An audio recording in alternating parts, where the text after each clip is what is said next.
মধ্যপ্রাচ্যে বাড়তে থাকা উত্তেজনার প্রেক্ষাপটে সিরিয়ায় আবারও বড় ধরনের সামরিক অভিযান চালিয়েছে যুক্তরাষ্ট্র। দেশটির সামরিক বাহিনীর সেন্ট্রাল কমান্ড জানিয়েছে, ফেব্রুয়ারির শুরু থেকে মাঝামাঝি সময়ের মধ্যে সিরিয়া জুড়ে আইএসআইএল এর বিভিন্ন অবস্থান লক্ষ্য করে ব্যাপক হামলা চালানো হয়েছে। এসব হামলায় নির্ভুল নির্দেশিত অস্ত্র ব্যবহার করা হয়েছে। এতে সংগঠনটির অবকাঠামো, অস্ত্রাগার ও ঘাঁটিগুলোকে লক্ষ্যবস্তু করা হয়। মার্কিন সামরিক কমান্ডের দাবি, ৩ থেকে ১২ ফেব্রুয়ারির মধ্যে ৩০টিরও বেশি স্থানে আঘাত হানা হয়েছে।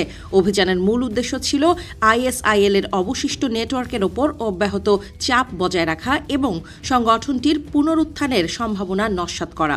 যুক্তরাষ্ট্র বলছে, সিরিয়ায় এখনও ছড়িয়ে থাকা আইএসআইএল জঙ্গিদের উপস্থিতি আঞ্চলিক নিরাপত্তার জন্য বড় হুমকি হয়ে আছে। এই হামলার পেছনে গত বছরের একটি প্রাণঘাতী ঘটনার প্রভাব রয়েছে। ডিসেম্বরে ঐতিহাসিক নগরী পালমিরার কাছে আইএসআইএল হামলায় 2 মার্কিন সেনা এবং একজন বেসামরিক দোভাষী নিহত হন। ওই ঘটনার পরই প্রতিশোধমূলক সামরিক অভিযান শুরু করে যুক্তরাষ্ট্র, যার নাম দেয়া হয় অপারেশন হকাই।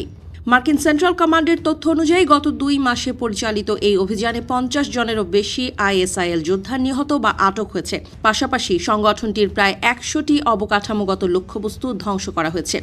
এতে আইএসআইএল এর যোগাযোগ, লজিস্টিক্স ও অস্ত্র সরবরাহ ব্যবস্থায় বড় ধরনের ধাক্কা লেগেছে বলে দাবি করছে যুক্তরাষ্ট্র। এদিকে সম্প্রতি সিরিয়া থেকে হাজারো আইএসআইএল বন্দীকে ইরাকে হস্তান্তরের কাজও সম্পন্ন করেছে মার্কিন বাহিনী। বাগদাদের অনুরোধে তাদের বিচার কার্যক্রম ইরাকেই পরিচালিত হবে। যুক্তরাষ্ট্রের নেতৃত্বাধীন আন্তর্জাতিক জোট দীর্ঘদিন ধরে আইএসআইএল এর বিরুদ্ধে লড়াই করে আসছে এবং তারা এই পদক্ষেপকে গুরুত্বপূর্ণ অগ্রগতি হিসেবে দেখছে। অন্যদিকে সিরিয়ার প্রতিরক্ষা মন্ত্রণালয় জানিয়েছে, দেশটির পূর্বাঞ্চলে অবস্থিত কৌশলগতভাবে গুরুত্বপূর্ণ আল তানফ সামরিক ঘাঁটির নিয়ন্ত্রণ এখন সরকারি বাহিনীর হাতে। বহু বছর ধরে আইএসআইএল এর বিরুদ্ধে লড়াইয়ে এই ঘাঁটি ব্যবহার করছিল মার্কিন সেনারা, তবে সাম্প্রতিক সময়ে সেখানে তাদের উপস্থিতি কমিয়ে আনা হয়েছে।